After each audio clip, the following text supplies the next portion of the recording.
Daniel, you're not going to believe this. My wife Sarah burst through the front door, practically glowing with excitement. She had her hands behind her back, hiding something, and she was bouncing on her toes like a kid on Christmas morning. "What's going on?" I asked, smiling at her enthusiasm, even though I had no idea what this was about. "Okay, so you know how I haven't been feeling great the past couple weeks? The nausea and the fatigue. Y nada." She'd been complaining about feeling off, and I had suggested she'll see a doctor. "Well, I went to the doctor today, and ...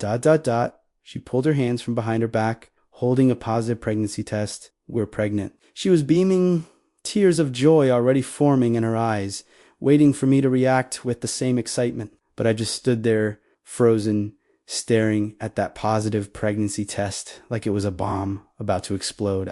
Because 3 years ago, before Sarah and I even got engaged, I had a vasectomy.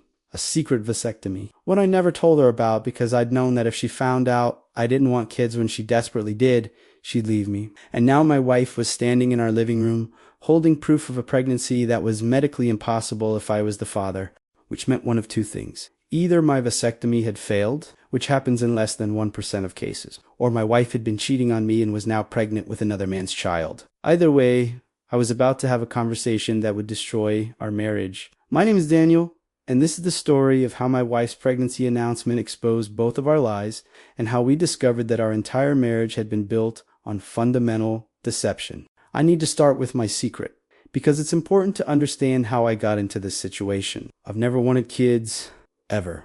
Even as a teenager, when people would talk about having families someday, I knew that wasn't for me. I liked my freedom, my quiet, my ability to make decisions without considering how they'd affect children. I just didn't have the parenting instinct that most people seem to have. When I was 28, I made the decision to get a vasectomy.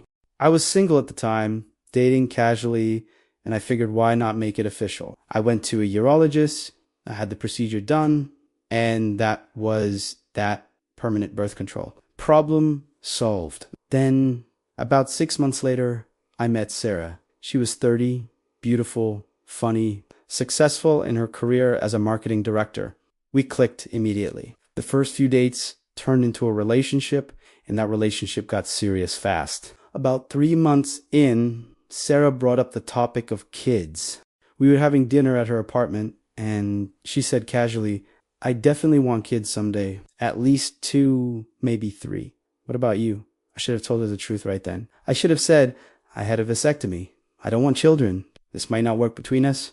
But I didn't, because I was falling in love with her, and I didn't want to lose her, so I lied. "Sure," I said. I could see myself having kids eventually. That lie snowballed. Sarah would talk about our future children, about baby names she liked, about wanting to start trying for kids after we'd been married for a year or two. And I'd nod along, agreeing, always pushing the timeline further into the future, thinking I'd deal with it eventually.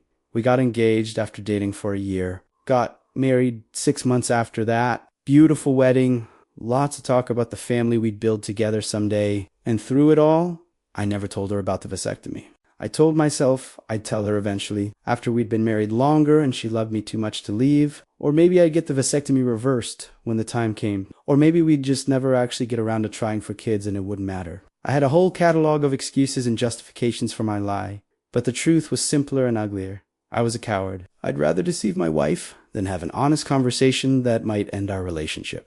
About 2 years into our marriage, Sarah started getting more serious about having kids. She was 32 by then, and she'd started talking about her biological clock, about not wanting to wait too much longer. "I think we should start trying soon," she said one night. "Maybe in the next few months?" "Let's wait until next year," I said. "I want to get that promotion at work first. Make sure we're financially stable." She agreed, but I could see the disappointment on her face. A few months later, she brought it up again. "You said after the promotion. You got the promotion. Can we start trying now?" "I want to wait until we've saved more money," I said. "Kids are expensive. Let's get our finances in better shape first." Again, she agreed. Again, I could see her disappointment. I kept finding reasons to delay. The house needed renovations. We should take one more big vacation before kids tied us down. I wanted to focus on my career. We should wait until we'd been married for 5 years. Sarah was getting frustrated. I could tell, but she never pushed too hard, never demanded that we start trying immediately. She trusted that I wanted kids as much as she did, that I wasn't lying to her about something so fundamental. About 6 months ago, Sarah started changing tactics. Instead of asking when we could start trying, she started talking about happy accidents.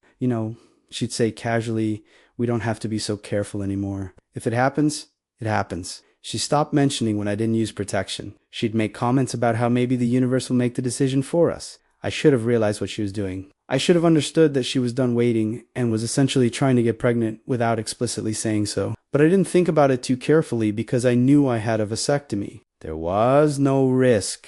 Or so I thought. Which brings us back to Sarah standing in our living room, holding that positive pregnancy test, waiting for me to react to the news that we were going to be parents. I tried to smile, to look keepy, but my face wouldn't cooperate. My mind was racing through the possibilities. Could the vasectomy have failed?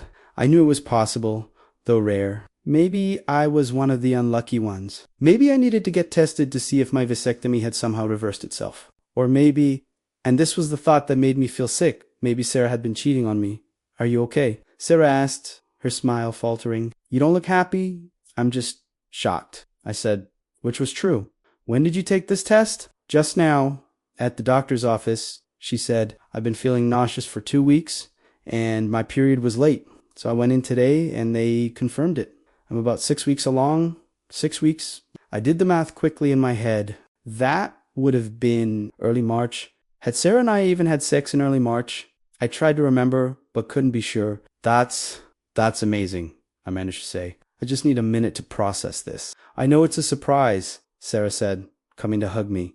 "We weren't actively trying, but isn't it perfect? The universe decided for us. The universe or someone else." After Sarah went to bed that night, I sat in my home office, staring at my computer screen, trying to figure out what to do. I pulled up the medical records from my vasectomy. It had been done 3 years ago, before Sarah and I even met. The doctor had confirmed it was successful. I'd gone back for the follow-up test that confirmed I had 0 sperm count. But that had been 3 years ago. Could something have changed? Could the vas deferens have somehow reconnected? I researched vasectomy failure rates. Less than 1%. Usually it happens in the first few months after the procedure, not years later. But it was technically possible. I needed to know for sure. If my vasectomy had failed and Sarah's baby was actually mine, then I needed to deal with that. I'd lied to her about the vasectomy. Yes, but at least the baby would be ours. But if the vasectomy hadn't failed, then Sarah had been cheating on me, and this baby was proof of her affair. The next morning, I called my urologist and made an appointment for a sperm count test. I told Sarah I had a routine doctor's appointment and would be back in a few hours. 3 days later, I got the results. 0 sperm count. My vasectomy was still 100% effective. There was no possible way I could have gotten Sarah pregnant, which meant the baby wasn't mine. I sat in my car outside my urologist's office, holding the test results, trying to figure out how to handle this. I needed to confront Sarah. But how? If I told her the baby couldn't be mine, she'd immediately ask how I knew, and then I'd have to confess about the vasectomy. My lie was about to expose her lie, and both of us would be revealed as liars who'd been deceiving each other for years. I drove home slowly, rehearsing different versions of the conversation in my head. Nothing seemed right. How do you tell your pregnant wife that you know the baby isn't yours, without explaining that you've been lying about wanting kids your entire relationship? Sarah was in the living room when I got home, looking at baby websites on her laptop, making notes about cribs and car seats. "Hey, honey," she said, smiling. "I've been looking at nursery ideas. Come see what I found." "Sarah, we need to talk," I said. Her smile faded. "That sounds serious." "It is." I sat down across from her, the test results from the urologist in my pocket. "There's something I need to tell you about the pregnancy." "Is something wrong?" She immediately looked worried. "Did something happen at your doctor's appointment?" "The baby isn't mine," I said. The words came out flat, matter of fact. Sarah's face went completely white. "What? What are you talking about? The baby you're carrying? It's not mine?" "It can't be mine. Daniel, that's crazy. Of course it's yours. You're my husband. We had sex. How could it not be yours?" "Because 3 years ago, before we met, I had a vasectomy," I said, "and I just had my sperm count tested. It's 0. There's no possible way it could have gotten you pregnant."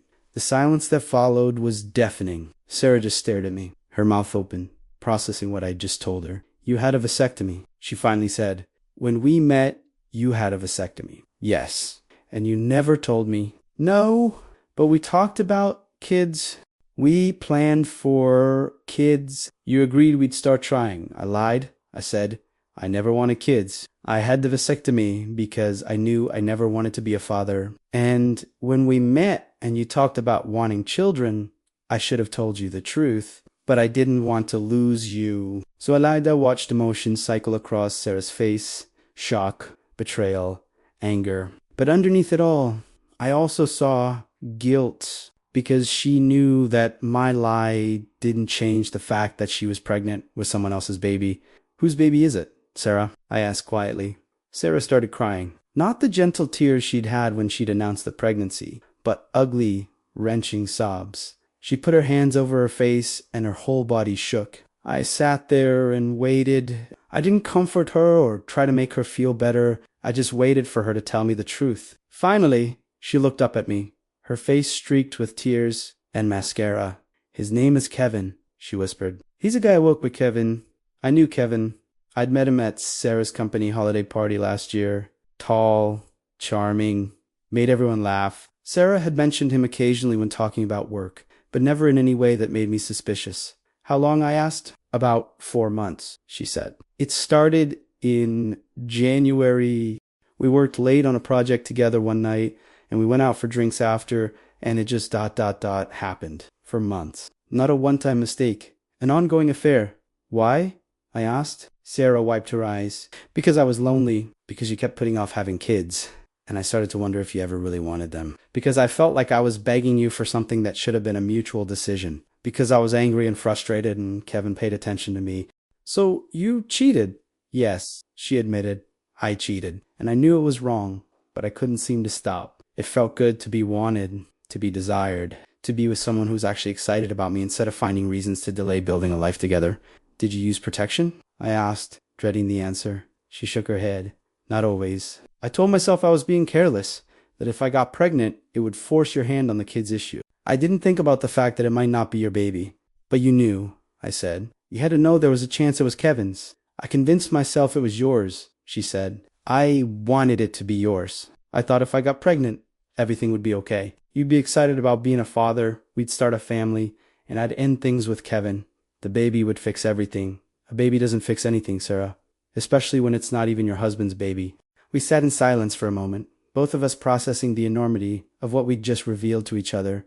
What now? Sarah finally asked. Sarah and I talked through the night, laying all our cards on the table. I confessed to every lie I told about wanting kids, every time I deliberately delayed, every excuse I'd made. She confessed to the details of her affair with Kevin, how it had started, how it had continued, how she'd rationalized it to herself. By morning, we both understood something fundamental.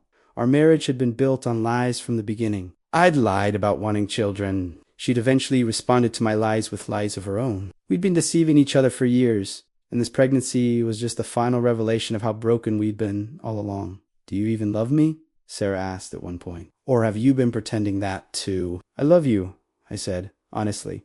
But I also lied to you about something fundamental. I knew you wanted kids. I knew I didn't. I should have told you before we got married. Instead, I let you build your future around a lie.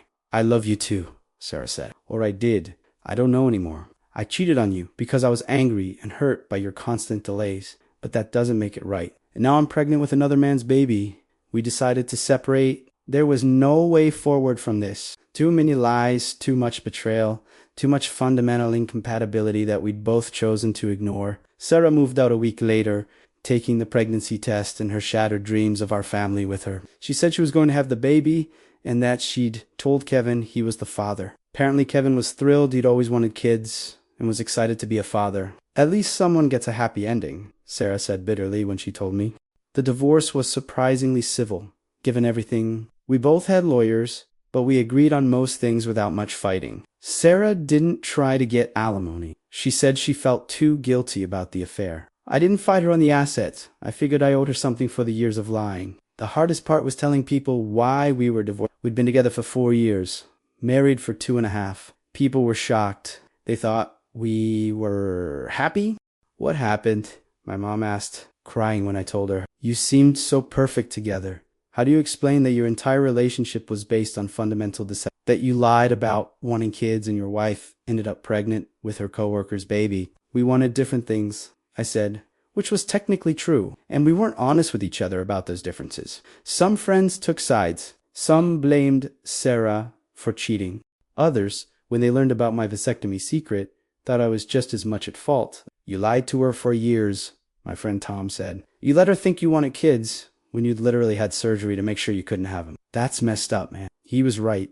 I'd been dishonest in a way that was arguably just as destructive as Sarah's affair. She'd lied about her fidelity.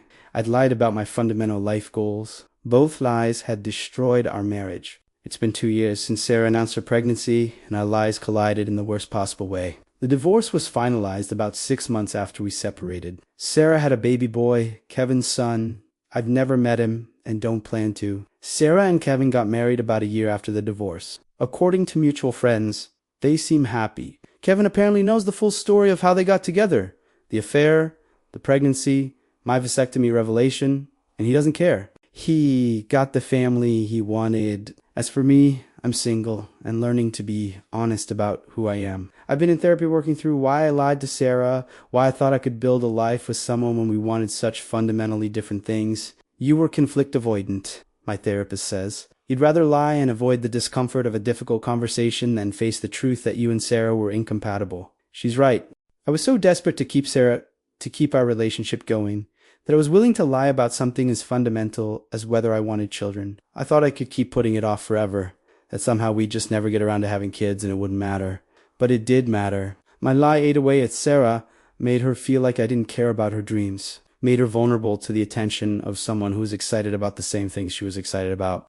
I'm not saying Sarah's affair was my fault. She made the choice to cheat. She could have left me instead of betraying me. But I do understand now that my lies created an environment where she felt unheard and unvalued. Looking back, I can see clearly where I should have been honest. On that third date, when Sarah mentioned wanting kids someday, I should have said, I need to be honest with you. I had a vasectomy. I don't want children.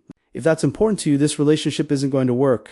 Yes, Sarah might have ended things right then. That would have hurt. But it would have hurt less than years of lies and ultimate betrayal. Or when she brought up kids again 3 months into our relationship, I should have confessed then. I should have told you earlier, but I had a vasectomy before we met. I wasn't honest when you asked about kids because I was already falling for you and didn't want to lose you, but you deserve to know the truth. That conversation would have been hard. Sarah might have left, but at least we both would have had the truth. Or if I couldn't bring myself to tell her before the wedding, I should have absolutely told her after. Before we start trying for kids, I need to tell you something. I had a vasectomy years ago. If you want children, I need to get it reversed. Or we need to explore other options. But we can't move forward without you knowing the truth. Any of these moments of honesty would have been better than what actually happened. Years of lies culminating in a pregnancy that exposed both of our I don't want to make Sarah out to be a villain. Yes, she cheated. Yes, she lied about it. Yes, she was willing to let me believe her baby was mine when she had to have known there was a significant chance it wasn't. But I also understand that she felt backed into a corner by my lies. For years, I'd promised her we'd have children soon, always finding new reasons to delay. She felt her biological clock ticking, felt her dreams of motherhood slipping away, felt trapped in a marriage with someone who seemed to be stringing her along. That doesn't excuse the affair, but it does explain it. She felt unheard, unvalued, and hopeless about ever getting what she wanted from our marriage. So she sought comfort and validation elsewhere. If I'd been honest from the beginning, Sarah could have made an informed choice. She could have decided whether she wanted to be with someone who didn't want kids. She could have left and found someone like Kevin who shared her dreams. Instead, my lies stole years from her and put her in a position where she felt the affair was her only option. We were both wrong. We both lied. We both destroyed our marriage. But I started the pattern of deception, and I can't ignore my responsibility in how things ended. These days, I'm very upfront about not wanting children. I put it in my dating profiles. I bring it up on first dates. I'm not going to repeat the mistake of letting someone build a future with me based on a lie. So me wiman ik. I don't want kids and end the date right there. That's fine. We're not compatible. Better to know now than years down the road. Others are relieved to meet someone else who's child-free by choice. There's a whole community of people who've chosen not to have children, and I've found connection and understanding there. I'm dating someone now. Her name is Rachel, and she also doesn't want kids. We were honest with each other about that from the beginning. It's refreshing to be in a relationship where we both want the same things, where we're not hiding fundamental. Your last relationship really messed you up, huh? Rachel said once, when I apologized for bringing up the kids topic again just to make sure we were still on the same page. It taught me that honesty is more important than comfort, I said. I'd rather have a difficult conversation early than a devastating revelation later.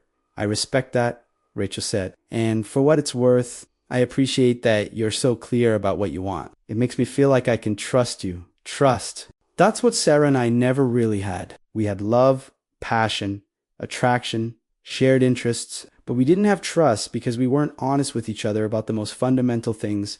There's one question I still think about sometimes. If Sarah hadn't gotten pregnant, would we still be married? Would we have just continued in our pattern, me finding excuses to delay kids, Sarah getting increasingly frustrated, both of us growing more distant? Would she have eventually left me? Or would we have stayed together in an increasingly unhappy marriage? Or would one of us have eventually been honest? Would Sarah have given me an ultimatum? Start trying for kids now or I'm leaving? Would I have finally confessed about the vasectomy? I'll never know. The pregnancy forced both our secrets into the open at once. In a terrible, painful way. Maybe that was better. A quick explosion instead of years of slowly dissolving trust. This experience taught me several hard lessons. First, that honesty is non-negotiable in a relationship. You can't build a life with someone based on lies about fundamental things. Eventually, the truth comes out and the damage is worse because of the deception. Second, that avoiding difficult conversations doesn't make them go away. It just delays them and makes them worse when they finally happen. Third, that you can't change yourself to fit what someone else wants. I couldn't force myself to want kids just because Sarah did, and trying to pretend I did only hurt both of us in the long run. Fourth, that people who feel lied to and trapped will sometimes respond with lies of their own. Sarah's affair was wrong, but it was also a response to feeling hopeless in a marriage where I'd been stringing her along for years. And finally, that sometimes love isn't enough. Sarah and I did love each other, but we wanted fundamentally different things, and no amount of love could bridge that gap. Better to face that truth early than to waste years on a relationship that was never going to work. So, here's my question for all of you. Who was worse in this situation? Me for lying about the vasectomy and never wanting kids? Or Sarah for having an affair and getting pregnant with someone else's baby? And could a relationship survive if both people came clean about lies this big? Or was our marriage doomed from the start? Let me know in the comments what you think, because I'm still not sure if there was any version of this story where both of us could have been happy.